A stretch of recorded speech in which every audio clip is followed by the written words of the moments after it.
Hi there, and welcome to the MindStudio IDE. This is the place where you're going to build your AI agents, and in this video, I'm going to show you how to build your very first AI agent in just a few minutes, and I'm going to show you around the IDE so that you understand all of the interfaces involved with building AI agents. Let's go ahead and get started. When you first click on Create New Agent, you will be taken to the IDE for the first time, and you'll see this welcome screen that has a bunch of different and useful learning resources. This includes resources like MindStudio University, which has a bunch of video tutorials, video guides, and AI agent build guides so that you can learn how to build AI agents of different types step by step. You can look at our product documentation to find out technical specifications for specific features on MindStudio.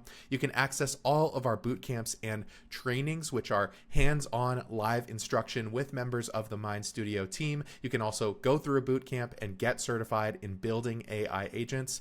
You can ask questions and report bugs on our community forum, and you can stay up to date with the latest MindStudio news by going to the platform news and updates link. When you're ready to start building, you need to first close out of this tab, and you can do that in a couple of different ways. The first is by clicking on Close Tab here at the bottom, but I want to draw your attention to the tabs here near the top of the screen. You can simply close tabs by clicking on the X button. And when we click on the X button, you'll see that we are now in our main.flow workflow. You can see this because inside of our workflows folder, you can see that main.flow is highlighted. Speaking of the left-hand side, this is called the Explorer, and it's where you're going to find all of the resources used in building your AI agents. This includes the workflows, which are the set of specific actions that your AI agent will take when it's run, user inputs, which are these Google Forms style form fields, custom functions, which allow you to expand the capabilities of MindStudio with JavaScript or Python code, and data sources, which are files that you upload and can reference when your AI agent is run. So we're inside main.flow and we're inside of the automations tab. And this is where we're going to be spending most of our time. Automations of workflows are all very similar. They all start with a start block, which initializes the workflow, an end block, which ends the workflow, and then you can add all kinds of blocks in between by clicking on this plus button. When we click on the plus button, we see all of the most commonly used blocks, but we can find a full list of blocks. There are over 120 different blocks in the main blocks menu. These include things that allow you to generate things with AI and get data from various places and route your workflow in various different ways. And there are these connectors which will connect to third-party services via an API key or a sign-in.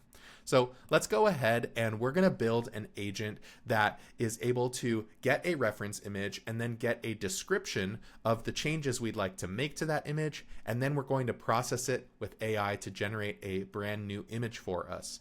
In order to do that, we need to collect a couple of pieces of information. We need to have the user upload a reference image, and we need to collect a description of the changes we'd like to make to that image. So let's go ahead and add a block. I'm going to click on the plus button and add a user input block. And from here, we'll be able to add in these Google Forms style form fields. So let's go ahead and create a couple of user inputs. We will hover over the user inputs folder and click on the plus button a couple of times. So you see we now have two inputs created. And when you create an input, you will open up a new tab where you can configure that input. There's a preview on the right-hand side, and you can choose the input type here at the top. You can see this is long text, but if we do text choice, we can see this is a multiple choice, and we also have things that allow you to upload files and images. So let's go ahead and have the upload image input because we want to get a reference image to remix, and all inputs are saved to a thing called variables, and variables are really easy to understand. It's just like in grade school algebra, x equals something, y equals something. The variable represents the value, and in this case, for this variable, it's going to represent the image that is uploaded. So let's go ahead and name this variable. We can call it whatever we want. I'm going to call it ref image. And for ref image, whenever they upload an image, we can then call on this variable later on in our workflow. Next, we want to configure the label text, and this is going to change the text here at the top. So I can say upload a profile pic. And just like that, we have finished creating our first input. So let's go ahead and close out this tab. And now we can begin to configure our second input. This is the description of the changes. And so for this one, we're going to keep it as long text, and I'm going to make the variable name, let's name it something like change description. And for our label text, we can change the label to say, what changes would you like to make to the image? There we go. So now we have both of our form fields configured. We can go ahead and close out of this tab. And now what we need to do is add those inputs to this user input block, which will actually display those inputs when we run the agent. So let's go ahead and click on the plus button here on the right-hand side. This is the configuration panel where we'll configure settings for the specific block that we click on. When we click on the plus button, we can see that we have access to these user inputs. Let's go ahead and add both of them by clicking and shift clicking, and we will go ahead and add those in, and you can see that they now appear inside of this user inputs area here. Now let's go ahead and see what this looks like by opening up a preview, and I can click on the preview button, click on open draft agent, and this shows us a draft preview of what the agent will look like when it's run. And you can see that we have this default interface here. Now, if I want to customize this interface, I can actually vibe code a custom interface, and we do that by going into the optional settings here in the user input and then changing this from native to custom. This will allow us to design a brand new custom interface just by vibe coding it. So let's click on design interface. We now open a new tab where we see the MindStudio interface designer, and from here we just type in what we want it to look like. So I'm going to say make it look modern and minimal, use blue, black, and white colors, use bold fonts. And then when we hit the enter key, it will begin writing all of the code and generating a preview of that interface on the right-hand side. So it begins writing all the code, thinking through what we're looking for, and it incorporates these user inputs here. And once it is all done generating for us, you can see that here is the interface on the right-hand side, and it's actually pretty good.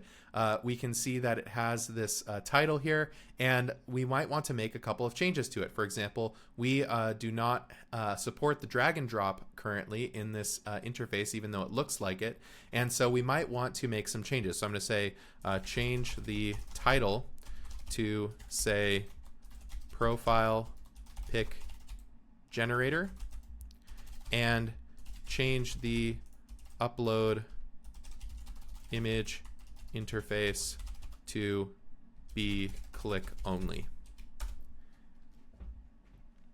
And so now you can see that it has taken our instruction, it's updating the code to this interface, and now we can see here it just says click to upload image. That's perfect. It says profile pic generator. That all looks great. So let's go ahead and lock in these changes, and we do that by clicking on the compile button here at the bottom. That's going to save this interface, and so the next time we load up the draft agent, once this has finished compiling, we can then go back to our draft tab here at the top, and when we refresh this, you'll see that the interface now uses our custom interface, and it's exactly what we want it to look like. That is awesome. So let's go ahead and continue building our agent. I'm going to go ahead and close this user input tab, and then I'm going to add another block here, because what I want to do is we have a user description and we need to generate an image prompt, and we can actually use AI to generate a prompt for us. We can use this generate text block to make a call to an AI model, and all we need to do is prompt it in the right way. So the way that we do that is I'm going to type in the prompt, and I'm going to say something like user description. And in the user description, I actually want to include what the user typed in this change description input. The way that we do that is by calling a variable, and we call a variable by using these double curly braces. You can see here when we use the double curly braces, we get this selector, and we simply look at the variable that we want to add, and then we click on it, and now you can see that whatever they type in that form is going to be replaced here in our prompt.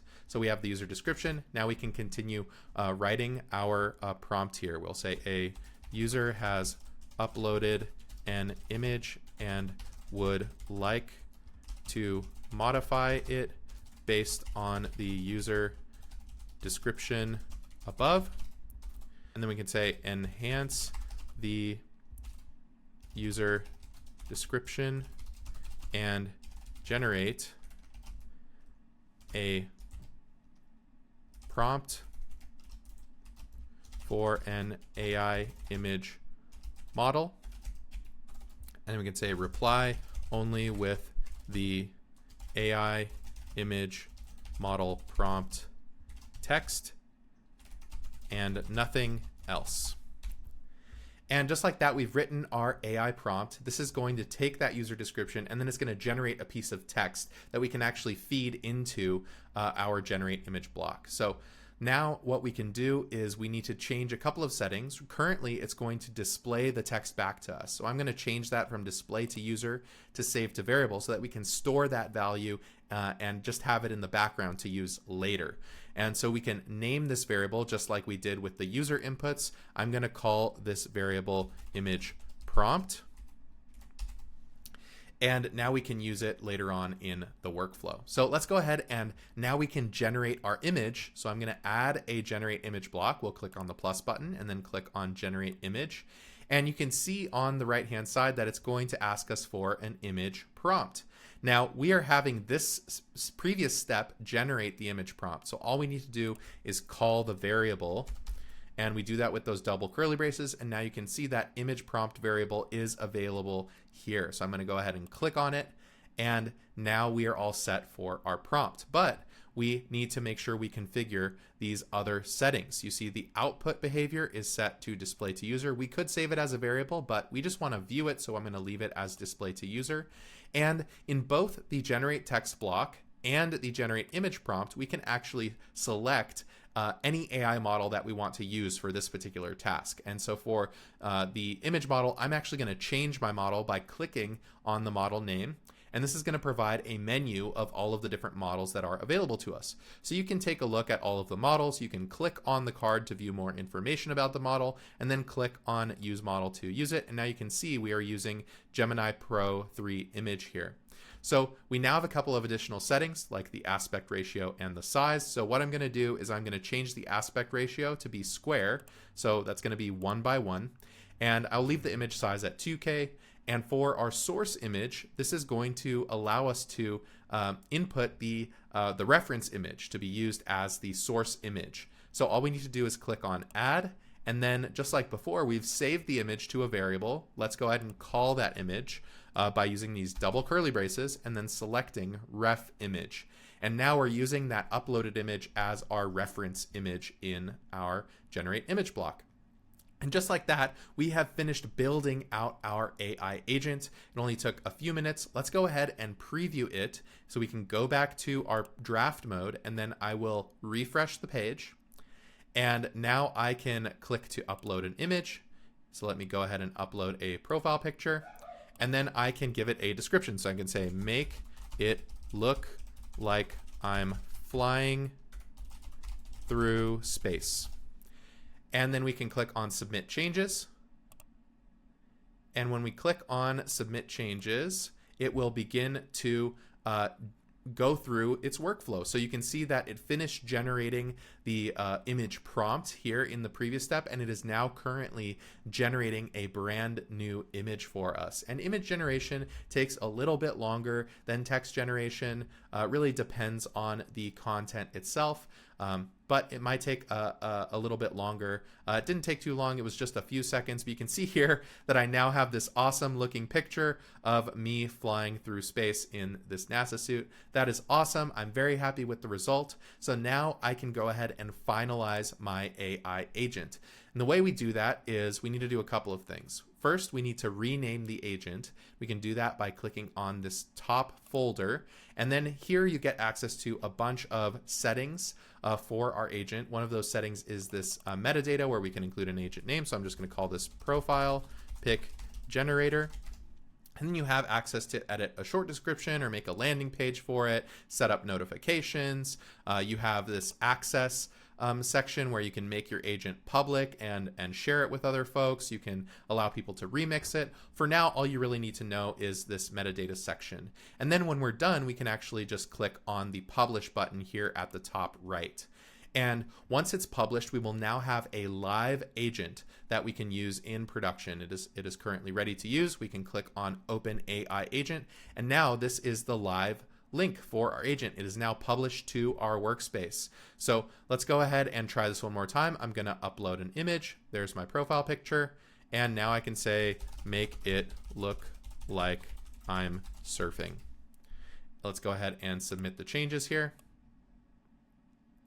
And once we submit these changes, it's going to begin generating an image prompt again. It's going to generate our image for us. And now what I'm doing is I'm just validating that it is live and working in a production environment, not in the test environment that we were using previously. So let's make sure that an image is in fact generated and if we're happy with the result. So the image is loading. And you can see here that I am surfing in the middle of some waves. That's super awesome, super cool. And just like that, we have made our very first AI agent. It is live, it is published. Hopefully you learned something valuable. We learned a lot in this video. We learned about how to create workflows by adding blocks that perform specific tasks in our agent. We learned how to create these user inputs, and we also learned how to vibe code our own custom interfaces for our AI agent to make it a completely branded experience. So hopefully you learned something valuable in this video. If you'd like to learn more about building AI agents, check out MindStudio University. It has access to tons and tons of content that you can view in order to learn how to build specific agents, get tutorials on specific features, and also if you're interested in instruction, live instruction, hands-on instruction with the MindStudio team, or if you're interested in getting certified in building AI agents, take a boot camp. I highly recommend you register for a boot camp. It is well worth your time. And thanks so much for watching. Hope you learned something valuable, and we'll see you next time.